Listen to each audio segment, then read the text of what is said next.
Rodolfo César Pino, eu sou um dos administradores da página Basquete Franca no Instagram e estou junto aqui com o Dileto Bittencourt Júnior, que é administrador da página do Instagram e Facebook Franca BC History.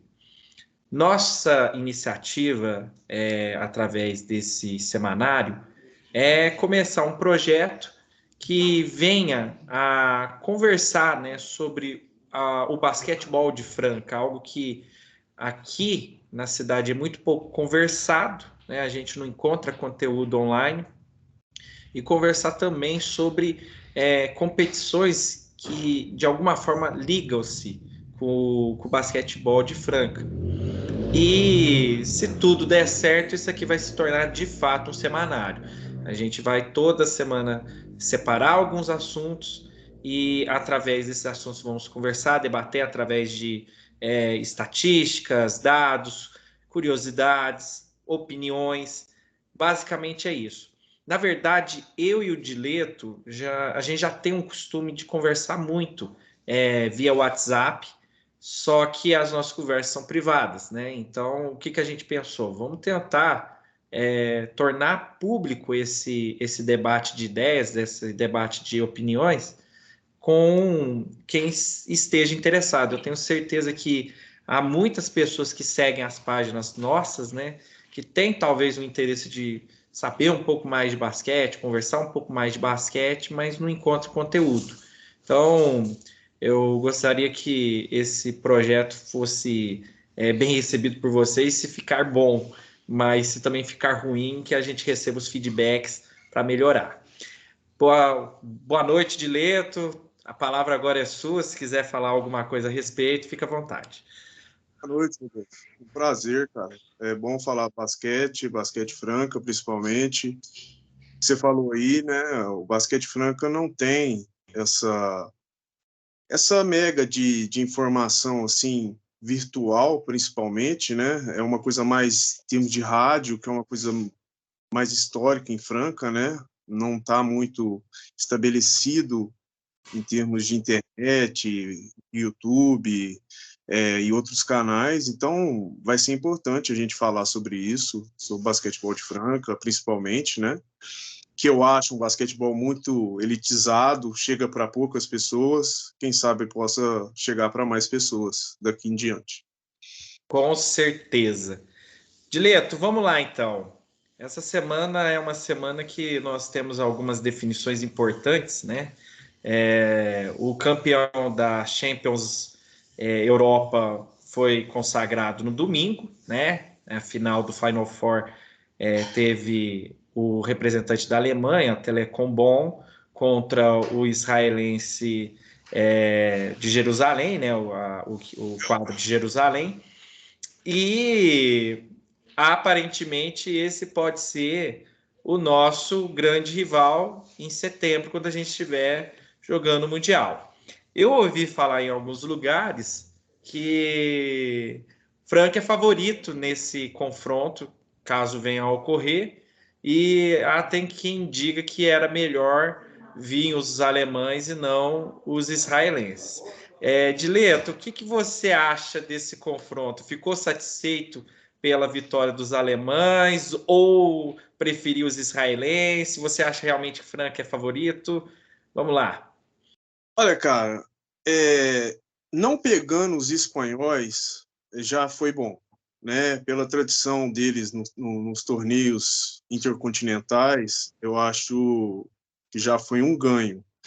Mas a Liga Alemã, de uns anos para cá, ela vem se tornando uma liga muito, muito forte na Europa. Ela é considerada hoje o top de top 5, talvez, da Europa, Na né? A verdade, liga... pelo que eu pesquisei, Dileto, ela está classificada como a nona melhor liga. Eu não sei se isso aí está atualizado ou não. Mas, ou seja, é top 10.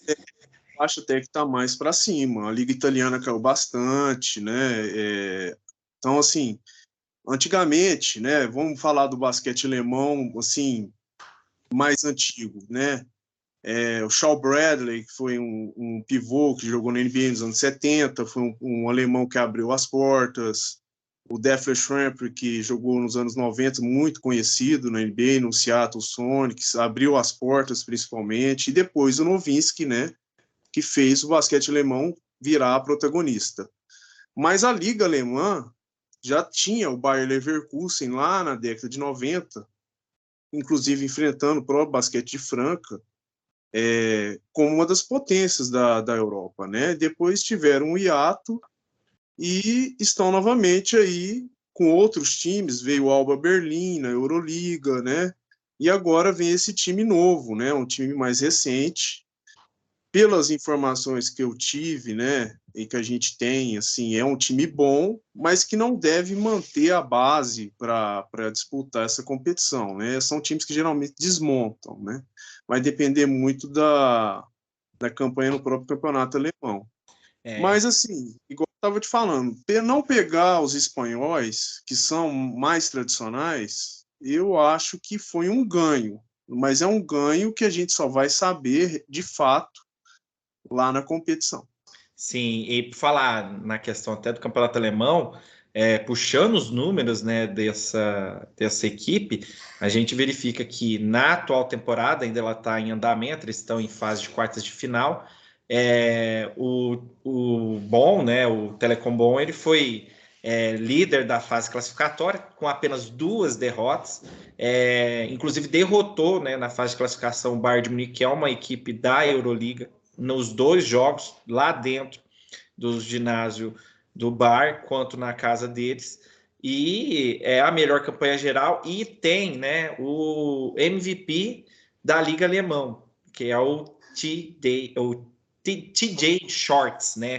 Que é Jogador. inclusive também o MVP, foi eleito o MVP da Champions Europa, um jogador que aparentemente tem um grande ganho, né, ofensivo, porque na temporada anterior do Campeonato Alemão ele também foi o cestinha do campeonato. Então, olha só, ele coleciona prêmio de cestinha da temporada anterior, atual MVP da Liga e atual MVP da Champions Europa.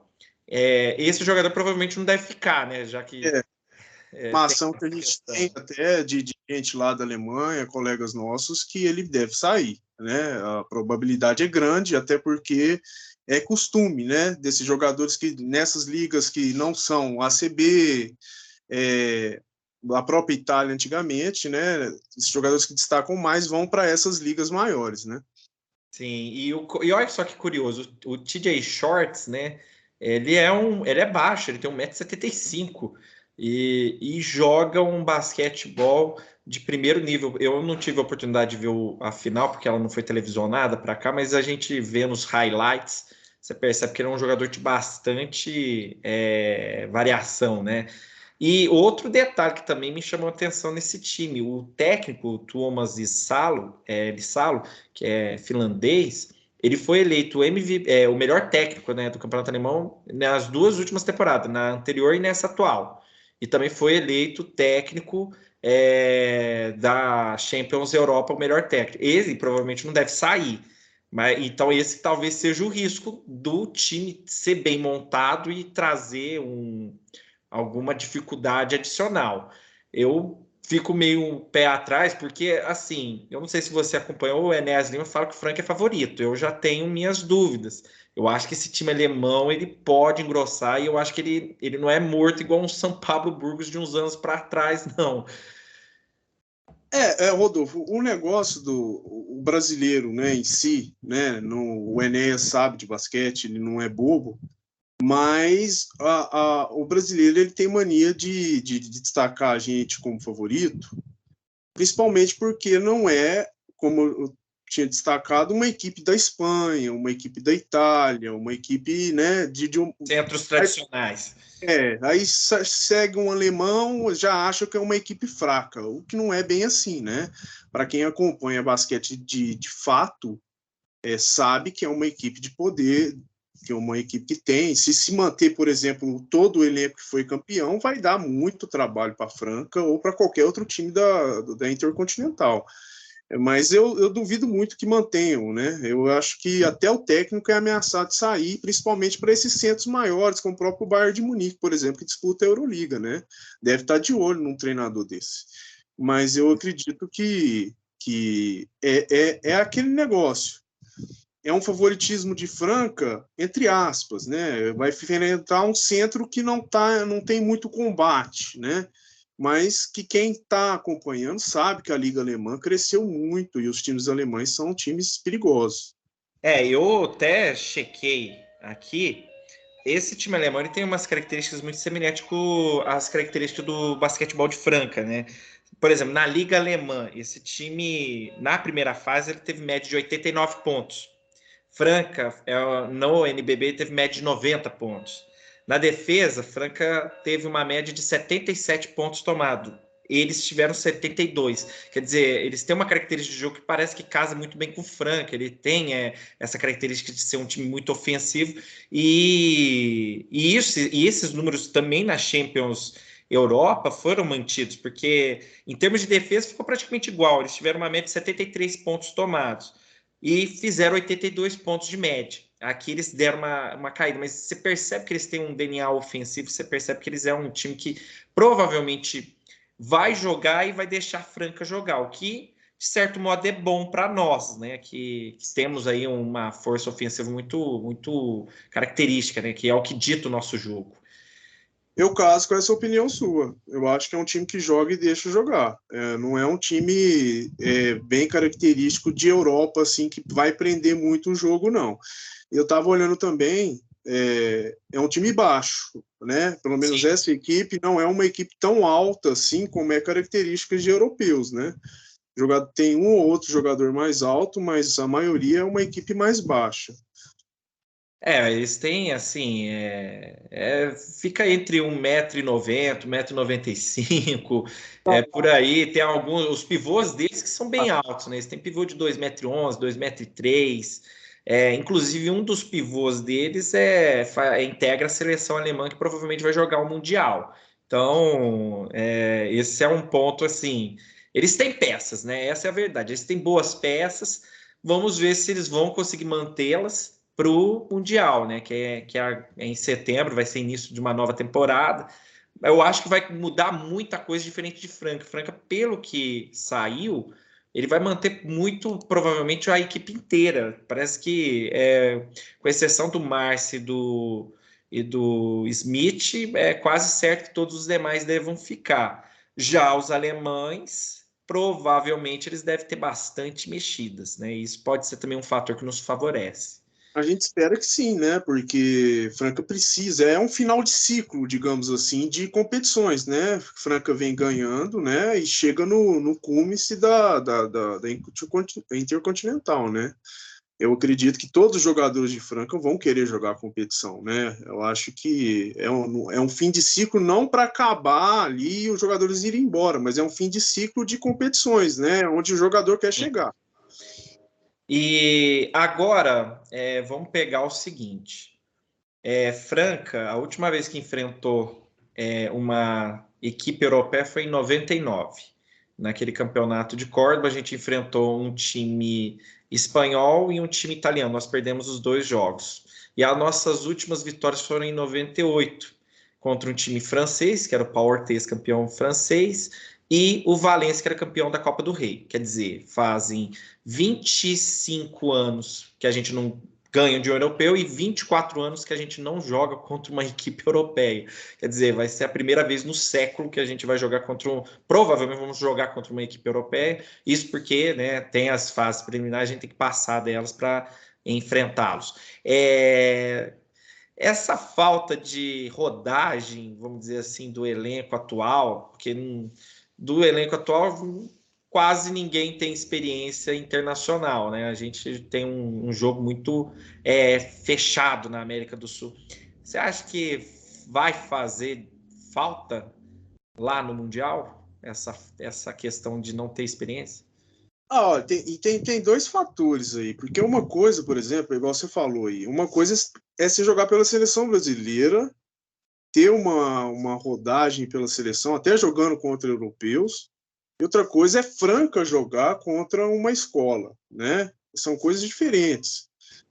Um grupo igual Franca, por exemplo, totalmente cru, né? Igual você falou, não tem intercâmbio, não é só Franca, né? Os times brasileiros não fazem mais essa rodada. São 42 anos, inclusive, né, Rodolfo? Se eu não me engano, do último Mundial que Franca disputou, né? Vai ser o sexto, né? Foi em 81, Vai ser o 42 anos. sexto Mundial de Franca.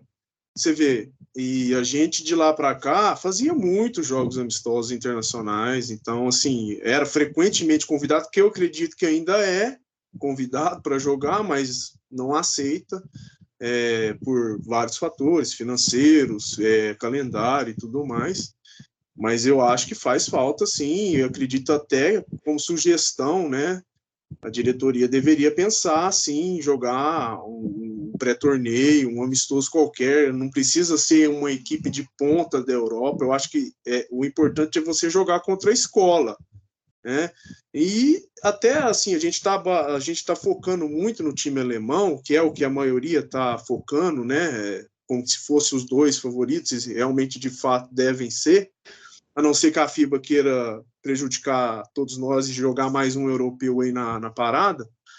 Mas até hoje nenhum time da D-League deu trabalho, mas são times chatos, né? São times que hoje são fracos, mas a gente não sabe que tipo de time vai, né?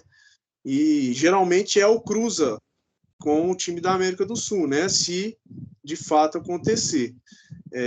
Então, assim, é importante ter esse intercâmbio, seja com o norte-americano, com a escola europeia, principalmente escola europeia, que a gente não tem, né? Igual você citou aí, 99, sendo que a gente estava com um time totalmente desmontado, né?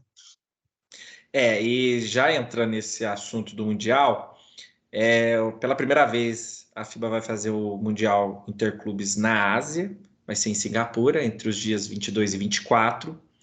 E pela primeira vez, desde que, né, foi retomado o Intercontinental, ele vai ter a participação de 6 equipes, né? Isso é uma nova formulação e a gente tem algumas incógnitas ainda, né? Por exemplo, a gente sabe que Franca, como campeão da América, entra, a gente sabe que o Telecom Bonn, como campeão europeu, entra. O representante da NBA J-League já está definido, que é um time da própria liga, o NBA J-League Ignite, que é basicamente uma equipe que pega valores, prospectos que podem se destacar no draft, junto com alguns jogadores experientes, e forma uma equipe.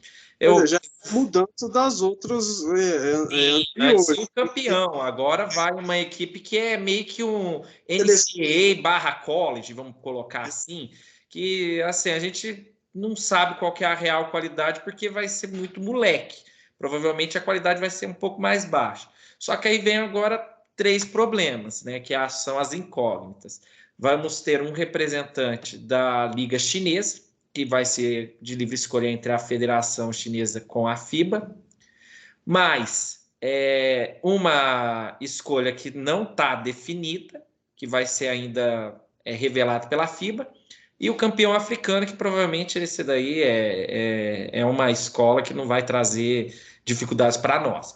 Então, quer dizer, a gente tem 2 dessas 3 indefinidas que podem ser um fator de problema. Liga Chinesa é uma liga que pode ter um representante ali que nos dê mais dificuldade que até os próprios alemão, essa é a verdade. Não, com certeza. Se for um time da CBA, que é a Liga Profissional da China, né, que é um reduto de jogador de NBA, o Steph Marbury jogou lá, Stoudamire jogou lá.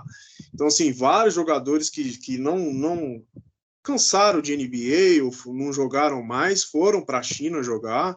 Então, eles importam bastante. E se for um campeão, por exemplo, da CBA, o Escola jogou na CBA da China. Então, assim, é um perigo, sim. Pode ser bem mais perigoso do que o próprio time da D-League e o próprio time alemão, porque vamos dizer assim, porra louca, não sabe o que vem de lá, né? Então, e o fato deles não definir isso aí vai ser de conjunto, uma decisão conjunta. Então, pode vir o primeiro colocado, pode vir o último colocado. Então, a gente não sabe. Até uma seleção da própria CBA vai saber, né? Então, esse é os grandes detalhes. O que vai vir? É o primeiro campeonato na Ásia. Provavelmente a China, por ser representante da Ásia, vai tentar fazer um bom trabalho lá. Eu acho que talvez a gente está monopolizando a disputa entre Frank e Telecom Bom, e na verdade nós temos um penetra ali que pode ser até pior que os próprios alemão. Um ou mais, né? Então, essa outra vaga, ela até me deixa um pouco preocupado, porque ela não tem nenhuma dica ainda. A FIBA não deu nenhuma dica de quem será esse representante. Só eles mesmos que devem saber, porque se eles falar que o atual campeão mundial vai para a disputa do Intercontinental, a gente está falando também de 2 europeus. Então, quer dizer, aí o negócio engrossa mesmo. Uma sacanagem, né, para a Franca, digamos. Vai ser um baita azar, porque o campeonato vai ficar muito mais difícil. E eu até achei, quando eu vi 6 equipes, que a FIBA ia adotar o padrão de 2 grupos de 3, com cada campeão de grupo fazer a final do Mundial Interclubes. Mas, pelo número de dias que eles colocou na tabela, do dia 22 a 24, 3 dias, com certeza eles vão adotar mata-mata, porque não dá tempo de fazer um triangular para ir para uma final, precisaria de 4 dias. Então, quer dizer, provavelmente eles vão colocar Franca como representante da América já direto na semifinal e o Telecom Bom como o outro semifinalista na outra chave, né? Então, quer dizer, vão ter 4 equipes aí que vão fazer umas quartas de final, com cada vencedor indo pegar o semifinalista. Vai depender também da chave que a gente vai cair, né? Eu tô torcendo muito para que você esteja certo, porque isso já deixa a gente já fora de uma possível zebra, né? A gente já vai pegar logo de cara um time que a gente já vai saber, né? Vai pelo menos ver como é que ele jogou, né, anteriormente, vai saber o que pode enfrentar, né, de fato. Sobre a outra vaga, é bem provável. A gente sabe que a FIBA gosta de dinheiro, e como Singapura é 3 anos, né, Rodolfo? Parece, né? É um acordo de 3 anos. Provavelmente vai ser uma equipe local. Assim, a gente chuta, a maior possibilidade é essa, né? Eu também acredito que seja, porque não faria muito sentido os anfitriões ficar fora, principalmente no campeonato que eles inchou para 6, né? De 4 para 6. É uma ideia que a FIBA tem já desde do término do McDonald's, né? Essa ideia de ter toda uma equipe de cada continente, né? Por exemplo, a Oceania estaria sem representante. Pode ser uma possibilidade, né? Da Oceania também. Mas eu não acredito, espero, torço muito para que não seja outro europeu. Sim. Só para a gente finalizar essa questão do Mundial e a gente tocar outro assunto, provavelmente eu não acredito que Franca fará jogos amistosos preparatórios para esse Mundial. Uma, porque a tabela do campeonato eu acho que vai colidir com o Paulista, e outra que também eu acho que não vai ter recurso suficiente para eles empreitar aí uma excursão. Só que no início, final de agosto, início de setembro, vamos ter o Mundial de Seleções. Pelo que eu andei olhando a tabela, o Brasil, se for muito longe, ele classifica em segundo na chave dele, atrás da Espanha, vai para um outro quadrangular no round 2, e ali, de qualquer forma, a gente garante jogo até o dia 7 de setembro. Provavelmente é isso que vai acontecer. Até dia 7 de setembro a gente tem jogo. Porque mesmo se a gente cair antes, a gente vai fazer disputa entre o quinto e o oitavo, enfim, entre o nono e o 16º, se não me engano, vai ter alguma coisa assim. E aí vem. Nosso time tem pelo menos 3 atletas que devem fazer parte da seleção: Jorginho, Lucas Dias e Lucas Mariano. Então eles vão ter pelo menos um contato, né, com outras escolas, e eles de fato são os nossos principais atletas. E dali para o Mundial 15 dias de diferença. Você acha que veio bem a calhar esse Mundial de seleções junto com esse Mundial de clubes para dar essa engrenada, não só nos atletas, né, até no próprio Elin, que vai estar ali como da comissão? Cara, é uma faca de 2 gumes, né? Porque se não tivesse o Mundial, Franca se prepararia melhor, eu acho, né? Eu acho que Franca deveria ir já para a Europa e esperar os 3 lá e ficar o tempo que for aí, né, que é 10, 15 dias para o Mundial. Porque, igual você falou, acho que o Brasil não vai seguir tão adiante assim. A seleção, a gente vai comentar isso mais para frente, né, sobre a seleção brasileira, mas se for o time que disputou as eliminatórias, é muito pouco provável que a gente avance, né? A gente precisaria de um jogador como o Raulzinho, principalmente ele, que é o grande jogador do basquete do Brasil hoje, né? Se ele não jogar, nosso patamar já cai bastante, né? Mesmo com o reforço do Didi, por exemplo. Mas não adianta, eu particularmente acho que não adianta ter 3 caras na seleção com experiência, e o próprio Elinho. Isso é uma coisa de grupo. O Franca tem que ter, o clube, o time que vai jogar. Né? Então, o ideal seria fazer jogo lá. Né? Treinar contra um time B da Espanha, qualquer que seja a situação, porque é muito complicado. É igual quando a gente foi enfrentar o time da NBA. É claro que as proporções são diferentes.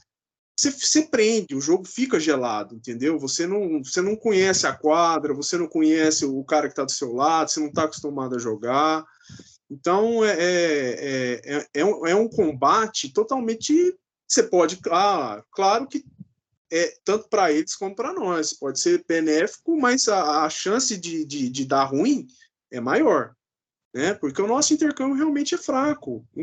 Por mais 3 dos nossos melhores jogadores estejam com esse intercâmbio, ainda muito frágil essa situação, entendeu? Eu acho que não vai ajudar tanto assim, não. Bom, vamos ver o que vai acontecer, porque de lá, aliás, daqui até lá são 4 meses, né? Muita água ainda vai passar por baixo dessa ponte. E ainda, né? Vamos ver. Sim.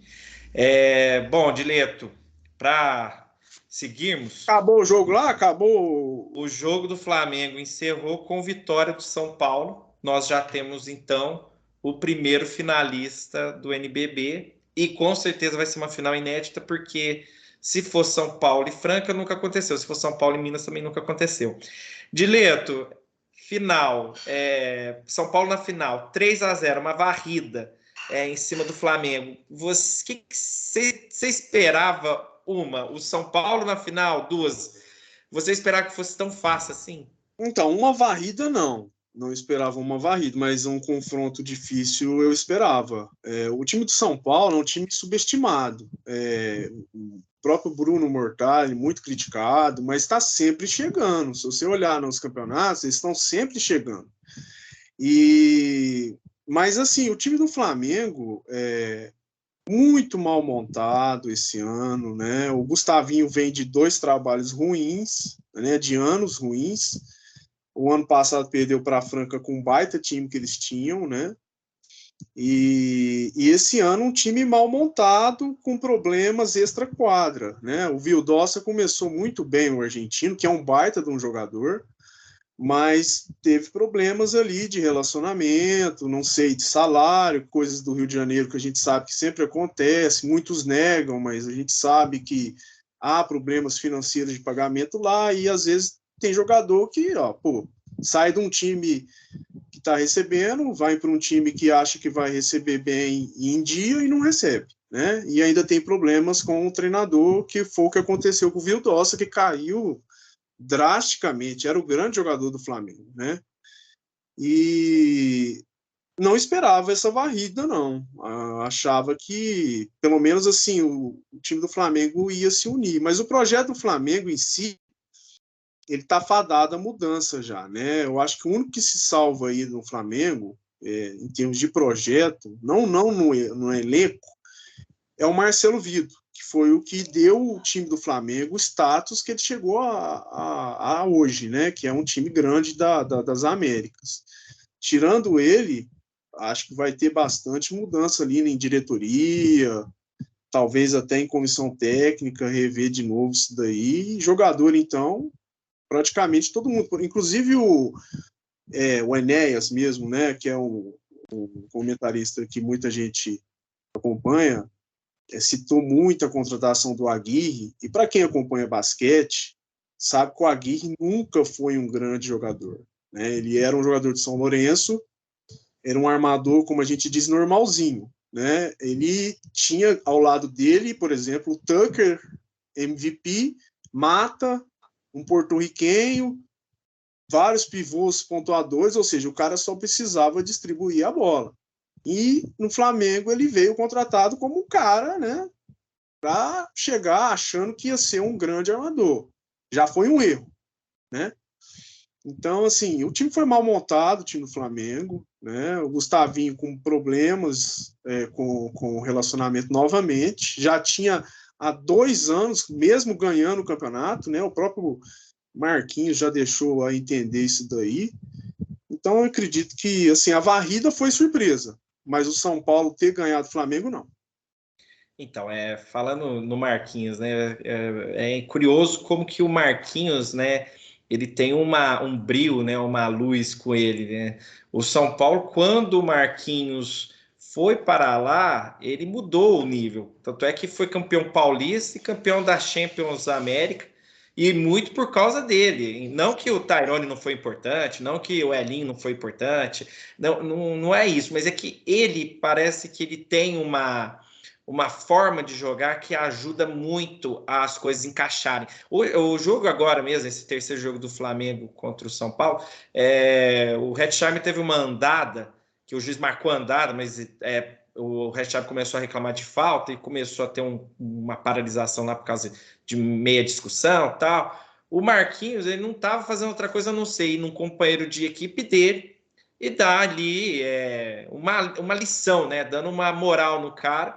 Quer dizer, é uma atitude do quê? De líder. Ele é um líder dentro de quadra. Ele é um cara que transmite muito conhecimento. Então, quer dizer, o Bruno Mortari, ele é um técnico inexperiente, ele não tem muita bagagem, só que ele tem em quadro um coronel lá, ele tem um comandante em quadro, que acaba ajudando o time a ser montado. E tem um detalhe, né? Se a gente pegar, por exemplo, o São Paulo é um time experiente, porque se você considerar que Elinho é um cara vencedor, um amador de primeira prateleira e com uma rodagem incrível, ele está lá armando o time.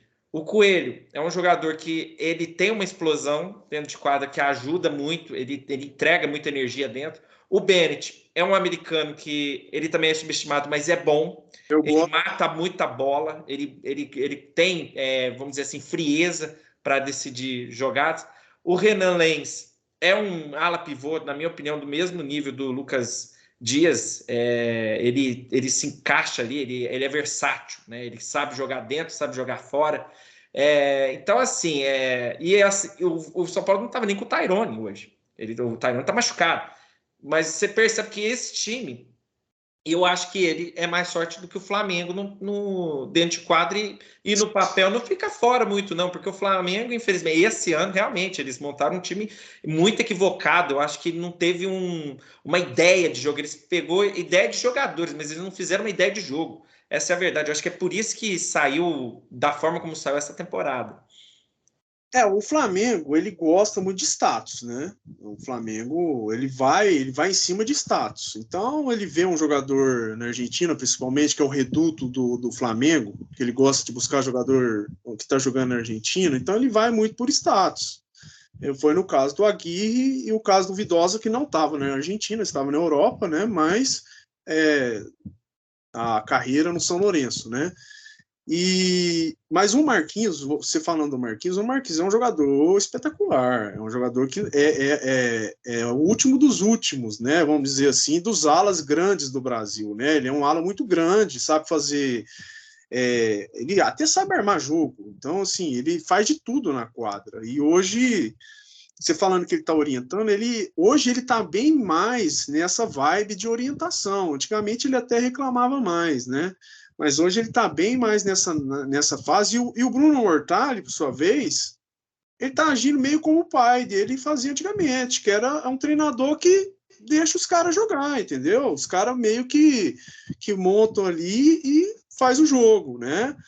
O time tem ainda o Malcolm Miller, que é um metedor de bola muito bom, perigoso, né? Vem aumentando o seu nível. É um time chato, viu? Seja para Franca ou para o Minas, é um time chato. Igual eu falei anteriormente, o São Paulo vem chegando nas finais. Ele não é um time bobo, é um time chato de jogar. Para Franca, caso avance por Minas, você acha que era melhor pegar Flamengo ou São Paulo? Qual que você acha que daria melhor encaixe para o jogo de Franca? Eu acho o São Paulo mais forte, mas eu acho que para Franca é melhor o São Paulo, porque a chatice de jogar com o Flamengo é muito grande, né? Eu acho que esse negócio de Franca e Flamengo já ter um histórico fica meio chato, sabe? Mas é uma final diferente, se for, né? A gente sabe que o Minas é um time muito. A gente vai falar disso, né? O Vamos, é time o do próximo Minas assunto. é um time muito perigoso, mas assim, eu preferiria desde o começo o São Paulo, mas eu acho um time muito forte. Eu acho que Franca vai ter Franca, Minas, né? Não desmerecendo Minas, porque a série está totalmente aberta. O time de São Paulo é muito forte, é um time perigoso. Tanto é, inclusive, Franca ganhou naquela bola bem contestada por todo mundo, né? No segundo turno lá, naquela falta lá que foi para prorrogação, né? Então, assim, é um time muito chato de jogar. Sim. E agora vamos para o nosso último assunto, vamos falar um pouco da série, então, Franca e Minas. É o duelo dos dois melhores ataques da competição, né? Franca, com uma média de 90 pontos, foi o melhor ataque do primeiro turno, enquanto que Minas teve o segundo melhor ataque da competição, com média de 86 pontos. Ou seja, são equipes que atacam bastante o aro, né? E enquanto em termos de defesa, eles também são muito próximos, né? Franca teve apenas a quinta melhor defesa do campeonato, com média de 77 pontos tomados, e o Minas a sétima melhor defesa, com 78 pontos tomados. Porém, eu andei puxando aqui os números e eu queria até discuti-los com você, Dileto. Franca, ele geralmente joga entre 185 a 200 pontos por jogo. Isso é a média que Franca faz. É uma média normal, quase todas as equipes fazem isso. E a gente, contra o Minas, a gente bateu essa média de pontos. Ok, então quer dizer, o nosso ataque produziu muito bem. Produziu dentro do que é esperado. Média de 90 pontos ou mais. Então, nós fizemos o que a gente está acostumado a fazer. O Minas já é o seguinte, ele joga por 186 pontos, 187 pontos, e ele está com uma média de 100 pontos nessa série, né? A gente está com um time que está com uma média de pontos que supera e muito a nossa defesa. Se a gente cede 77 pontos, a gente não pode tomar 100 pontos com frequência. Então, quer dizer, eu acho que o segredo dessa série a partir do terceiro jogo em diante, aumentar a defesa e tentar reduzir demais esse volume. Porque Franca, eu acho que não precisa mudar nada no ataque, o problema está na defesa. Se a gente está produzindo dentro da nossa média, até um pouco a mais, então o nosso problema é defesa mesmo. E tem alguns números interessantes no último confronto. Por exemplo, Shaq Johnson. Shaq Johnson ele bateu o recorde de eficiência da temporada. O aproveitamento de Minas nos arremessos de 2 e 3 pontos foram altos, de 3,46%, de 2,54%. E nos rebotes foi um show. Foi 40-30 nos rebotes, combinados de defesa e ataque. Quer dizer, se você não pega rebote, você não ganha jogo. Então, vamos lá. O que você acha que Franca, considerando todos esses números que eu estou te passando, né? O que você acha que Franca tem que fazer para tentar levar essa série um pouco mais tranquila a partir do terceiro jogo? Porque quarto jogo já está garantido, né? Vai voltar para Franca. O que não talvez seja a arma, né? É não sair de Belo Horizonte com 2-1 favorável a Minas, que aí é muita pressão aqui. Acima de tudo aqui, eu acho que a gente tem que valorizar o time do Minas, que é um baita time. É um time. Eu estava até olhando isso.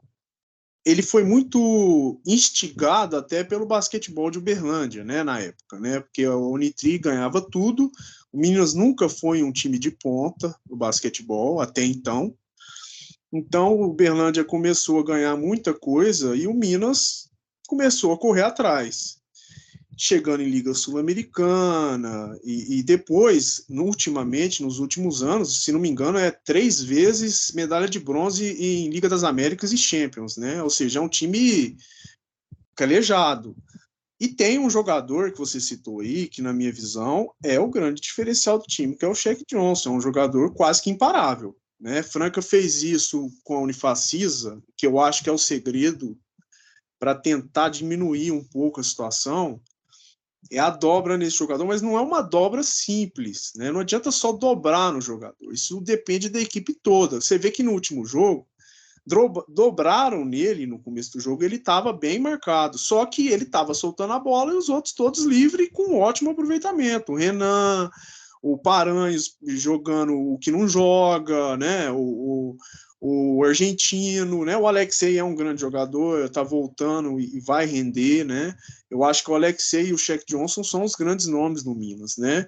O americano lá, o Hamilton, não faz aquele tanto de ponto que fez no último jogo. Então, assim, o problema não foi só o Shaq Johnson, o problema foi o time inteiro. O time inteiro do Minas estava com um aproveitamento muito alto.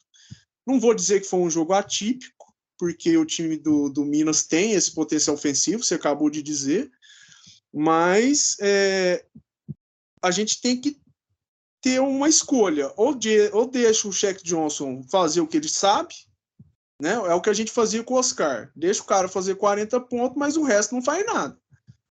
Ou você faz uma dobra bem feita, não só nele, porque a dobra vai ser bem feita nele e os outros vão ter que estar atentos aos outros jogadores, porque senão deixar qualquer jogador de basquetebol livre hoje, qualquer jogador hoje vai bater bola. Os caras treinam todo dia, gente. Não pode, né, deixar. Eu acho que é um confronto difícil, penso até num quinto jogo, acho que Franca amanhã joga um basquete diferente, não costuma repetir o jogo assim, que eu acho que Franca entrou muito mole no último jogo, né?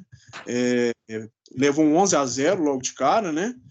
E depois foi equilibrando. O Lucas Mariano não teve uma grande partida, na verdade, uma partida muito abaixo, né? Destacar aqui que Franca tem essa mania, eu não gosto muito, viajou de ônibus para Belo Horizonte, muitos times fazem isso, né? Mas para um jogador de basquete, um jogador grande, há um cansaço, entendeu? Eu acredito que amanhã a tendência é Franca jogar melhor e o Minas jogar um pouco abaixo do que jogou nesse jogo, porque jogaram um jogo muito acima também. Foi um jogo quase perfeito do Minas. O Minas jogou para 187 pontos e fez 103. Então, assim, esse aproveitamento é absurdo se a gente considerar que isso aqui é placar de NBA, pontuação de NBA, jogando 8 minutos a menos. Esse confronto está sendo meio NBA mesmo, né? Os dois jogos. Altíssima, defesas frágeis, né? Parece que não, sem muita pegada. Porque, olha, 187 pontos, fazer 103, com um aproveitamento de 46% na bola de 3, isso aqui eu tenho certeza que não vai ser repetida no próximo jogo. Assim, não que seja impossível, mas eu acho improvável, porque é um aproveitamento muito alto. O que me preocupa muito nessa série é que Minas ele tem um grande ataque. O Shaq Johnson, que nem você falou, provavelmente o melhor jogador nesse quesito. É um cara que decide jogos. A gente está falando de DJ como melhor estrangeiro, mas eu acho que esse ano o Shaq Johnson é o melhor estrangeiro do basquetebol do NBB. Eu acho que não tem alguém que chega muito perto. Injusto. Não seria injusto. E aí vem alguns detalhes, por exemplo, você citou o Alexei. O Alexei, amador também de primeira prateleira. Voltou agora, não estava no primeiro jogo da série, no segundo já veio, deu para perceber que mudou algumas coisas dentro do Minas. Muda o ritmo do jogo total. E ele, pelo menos pelo que mostrou, ele está saudável. Ele vai ser um cara que vai estar aí para o terceiro, quarto e se eventual quinto jogo. Então, quer dizer, é uma arma a mais para o Minas, né? Então, eu acho que esse confronto está muito aberto, ele está bem mais aberto do que a princípio se mostrava, porque quando o Franca avançou, não adianta, a gente viu que tinha um certo salto alto de falar Franca, não, Franca agora vai engrenar de novo, que nem estava no primeiro turno do NBB e vai para a final.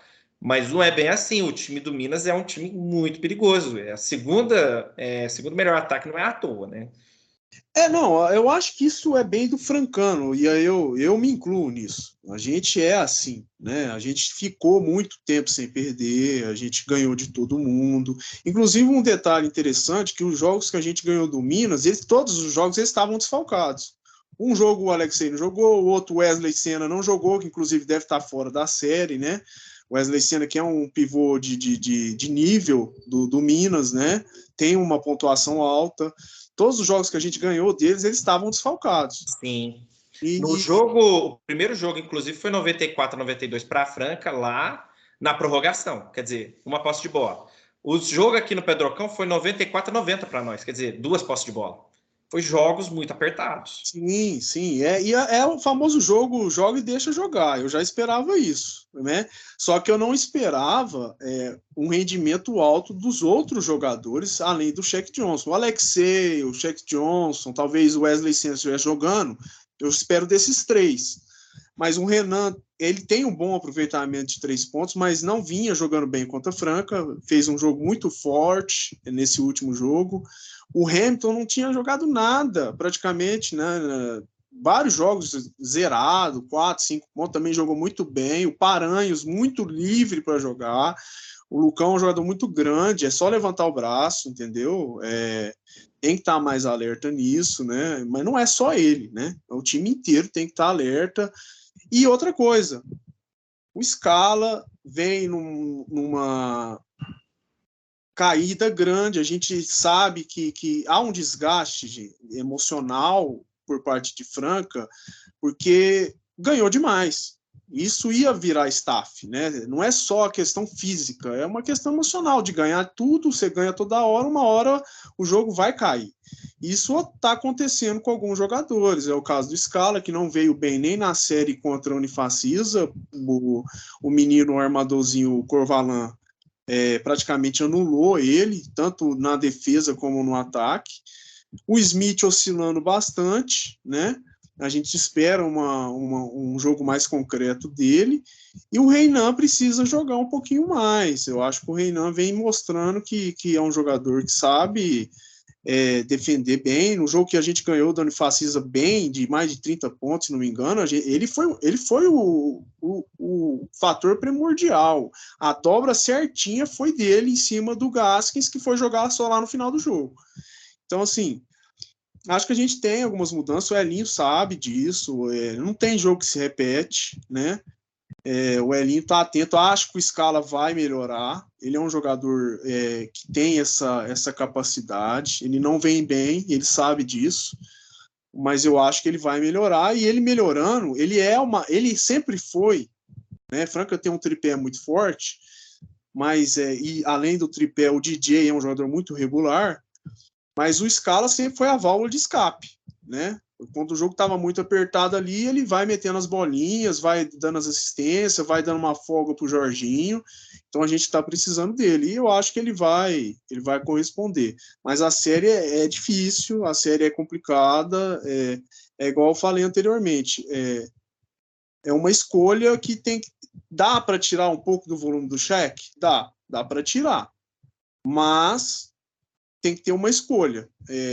Ele vai, de qualquer maneira, ele vai fazer seus 15, 20, talvez 30 pontos. O que não pode é o Renan fazer 17, o Hamilton fazer 15, o Paranhos mais 15. Aí realmente fica muito difícil ganhar o jogo. Sim, com certeza que com esse volume de jogo de média de 100 pontos é impossível competir sempre. Eu acredito que as chaves da vitória, né, desse confronto vai ser a equipe que melhor se sair nos rebotes, que é a chance de você evitar, né, um segundo ataque à cesta. E também, né, eu acho que nos coadjuvantes da equipe, ou vamos dizer assim, o banco das equipes, contribuir mais para o jogo. Porque eu acho que essa série vai ser também bem complicada tanto no jogo em BH, quanto nos jogos que vierem a ser feitos eventualmente em Franca. O quarto jogo, com certeza, é aqui, né? E a pressão, se o Minas ganhar, a pressão vai ser gigantesca para o time de Franca, né? A pressão, por mais que o time seja calejado, a gente sabe que vai ser gigantesca. O time do Minas é um time chato, igual a gente vem comentando. Tá chegando, é igual São Paulo. É os famosos times que a gente não dá nada, mas que quando chega tem que tomar muito cuidado. Sim, e equipes, como você bem anotou, né? Elas têm experiência com esses momentos de decisão, né? Tanto São Paulo quanto o Minas, embora eles não estejam colecionando taças, como foi Franca e Flamengo nessas últimas temporadas, eles são times que estão chegando, sempre chegando em semifinal de campeonatos nacionais e continentais. Bom, Dileto, mais algum comentário, alguma nota que você queira fazer? Ou a gente já pode caminhar para o nosso final? Não, vamos para o final. Acho que amanhã a expectativa do jogo de Franca, né? Vamos ver como que o time vai reagir. Eu acho que vai jogar bem melhor. Eu acredito nisso. O Elinho, eu praticamente nessa história de Franca, eu nunca vi Franca repetir partidas ruins. Geralmente, quando joga um jogo ruim, já vem moendo no outro, entendeu? Mas a gente tem que ver como que o Minas também vai vir, né? Porque os caras também estão motivados. É um time que não se perdeu. Você vê que ficou em terceiro na Champions, veio lutando, perdeu um jogo para o Paulistano, mas ganhou, passou. Então é um time chato de jogar. E Franca tem que jogar mais físico, né? O jogo que a gente jogou com a Unifacisa vai ser necessário nessa série, principalmente embaixo da cesta. E a gente tem vantagem. A gente tem 3 jogadores que nenhum dos jogadores que eles têm tem condição de parar a gente. Nenhum jogador do Minas embaixo pode parar o Lucão. Nenhum jogador do Minas pode parar o Lucas Dias. E nenhum jogador do Minas pode parar nem o Márcio. Então a gente tem que saber explorar os pivôs, saber explorar o jogo embaixo, até para que essa bola saia para fora, para a gente saber se a gente tem um chute mais livre ou uma infiltração posterior. Com certeza são fundamentais essas peças dentro do garrafão, aproximar esse jogo mais próximo da cesta, né, o poste baixo. Bom, Dileto, é esse o nosso bate-papo. A gente vai encerrar agora esse semanário. A gente espera, né, que quem venha acompanhar goste desse conteúdo. Se der muito certo isso, a gente pretende repetir toda semana. Semana que vem a gente vai estar discutindo já as projeções, né, da final. Essa série de Minas já vai ter um desfecho, Minas e Franca já vai ter um desfecho. E se tudo der certo, com Franca lá na frente. O jogo a gente fica falando amanhã, mas esse vídeo está saindo na quinta-feira, vai ser postado na quinta, então entendo amanhã, o jogo de amanhã como sendo o jogo de hoje, que vai ser o dia que a gente vai estar postando o vídeo. Bom, muito prazer, Rodolfo César Pino, da página Basquete Francano. Se você não segue o conteúdo da página Basquete Francano, sugiro que você pelo menos visite, veja se interessa. Dileto Bittencourt Júnior, administrador da página Franca BC History, também com excelentes conteúdos sobre a história do basquetebol de Franca, e a gente também deixa aí o convite para vocês estarem acompanhando se não conhecem. Eu queria deixar aqui meu abraço e agradecimento ao Dileto, e espero que vocês realmente tenham gostado de tudo que nós fizemos hoje aqui. E mais para frente convidar mais pessoas, né, para participar. Eu acredito que tem tudo para ser bacana. É igual a gente comentou no começo, é um conteúdo que não tem na Cidade Franca, né? Assim, em termos de internet, a Cidade Franca é uma coisa muito raizada de rádio, que a gente admira bastante, mas é um conteúdo que falta e a gente espera agregar, né? Que o torcedor possa vir junto com a gente para conhecer a história de Franca, que tem muita coisa que o pessoal não conhece, que vale a pena conhecer, e da atualidade também. Perfeito, então, Dileto. Boa noite para todo mundo. Então, até a próxima. Boa noite, até mais.